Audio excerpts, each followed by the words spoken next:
শীতের দিনে গরম গরম ধোঁয়া ওঠা ভাত আর এই ডিম বেগুন ভাজি এক থালা ভাত অনায়াসেই কখন শেষ হয়ে যাবে আপনি বুঝতেও পারবেন না। আসসালামু আলাইকুম, আজকে আপনাদেরকে দেখাবো ডিম বেগুন ভাজি। আমি বরাবরই চেষ্টা করতেছি আমার নানি দাদির রান্নাগুলো আম্মুর হাত ধরে আপনাদের সামনে তুলে ধরার জন্য। রান্নার পদ্ধতি খুবই সাধারণ কিন্তু খেতে খুবই অসাধারণ এই ডিম বেগুন ভাজি। আমরা সাধারণত বেগুন যেভাবেই ভাজি সেরকম গোল গোল সাইজ করে বেগুনগুলোকে কেটে লবণ এবং হলুদ দিয়ে পানিতে সিদ্ধ করে নিলাম। কাটা বেগুনগুলোকে খুব বেশি সিদ্ধ করা যাবে না, তাইলে একদম গলে যাবে, এজন্য হালকা একটু ভাপ দিয়ে নিতে হবে।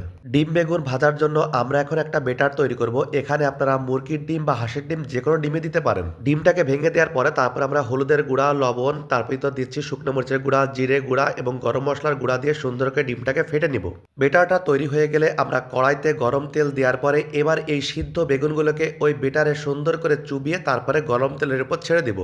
সিদ্ধ করা বেগুনগুলো এপিট ওপিট দুই পিঠ সুন্দর করে বেটারে ডুবিয়ে আমরা বেগুনগুলোকে সুন্দর করে ভেজে নিলেই তৈরি হয়ে যাবে আমাদের মজাদার ডিম বেগুন ভাজি। আপনারা এরকম ডিম বেগুন ভাজি আগে কে কে খাইছেন অবশ্যই কমেন্টসের মাধ্যমে জানাবেন। আর যদি না খেয়ে থাকেন তাহলে অবশ্যই আজকে এই আইটেমটি বাসায় ট্রাই করবেন। খুবই মজাদার ডিম বেগুন ভাজি। আপনারা আমার যে রান্নাগুলো দেখেন প্রত্যেকটি আইটেমই কাঠের চুলায় আম্মুর মমত মাখা হাতের একদম কোমল স্পর্শে রান্নাগুলো খুবই জীবন্ত হয়ে ওঠে। তো সবাই আমাদের জন্য দোয়া করবেন, বিশেষ করে আম্মুর জন্য দোয়া করবেন। ভালো থাকবেন, দেখাবে আগামীকাল নতুন কোনো ভিডিওতে ইনশাআল্লাহ। একটা জিনিস জানাতে ভুলে গেছি, এই রান্নাটা হচ্ছে আমার নানুর রান্না, যেটা আম্মু নানুর কাছ থেকে শিখছে।